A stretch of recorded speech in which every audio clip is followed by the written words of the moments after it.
morning's pet on this set. That's right. April from the Champaign County Humane Society is with us now. Who'd you bring? So I brought Molly. She is an 8-year-old terrier. She's very, very sweet, and she's come such a long way. She was with us for a couple of weeks, and we were just giving her time to get used to everything. The loud noises, the weird smells were making her very, very terrified of the changes.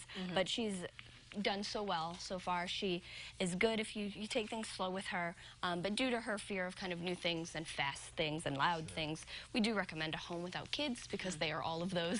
Oh yeah, definitely. And a new studio must be stressing her out. Yeah. A little bit, but she's handling it very well, actually. So it's just been a lot for her to take in. You know, pets sometimes struggle with coming into a shelter environment, not knowing what anything is. So whenever we transition her into a new home, how do we make that as easy as we can?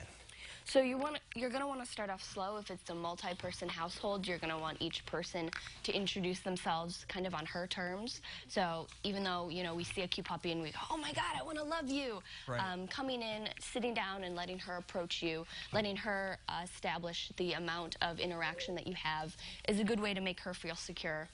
Absolutely. And so you said her ideal home, no kids, but, you know, other than that, would she like a yard? I mean, she's a smaller dog, so, you know, maybe she could be in an apartment. I don't know. What would you recommend? It's my opinion that every dog would like a yard, but it's not necessary by any means. She's a really good walker, so as long as she gets that daily exercise, I think she would be fine in a smaller place like an apartment or a townhome. Sure. And she's ready to be adopted today.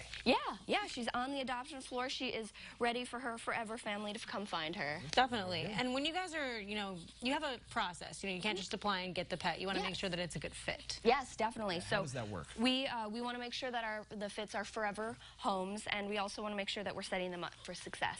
So we do have quite a lengthy, just kind of conversation with the owners and make sure they're ready to take on the responsibility that's 16, 20 years.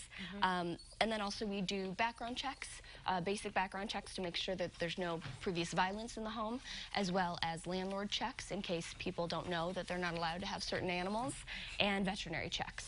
Sure. And for a dog like Molly, what all would be involved with taking care of her? Because she's kind of a smaller dog. Right. Yeah, so she would still need the daily walks, food and water, all of that necessary stuff. But actually, because she is 8 and she's approaching those senior years, you do have to keep in mind that she may have some health problems coming around the corner.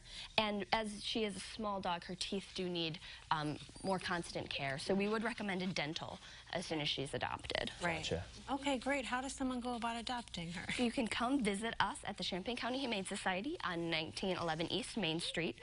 Ask to see Molly. Our adoption staff would be more than happy to get her out for you. You could spend some time with her, and if you feel it's a good fit, then you could proceed with applying then. Very good. Let us know. I will, She definitely is going to get adopted. For sure. Yeah. I'm thinking so about much, it. Thank you.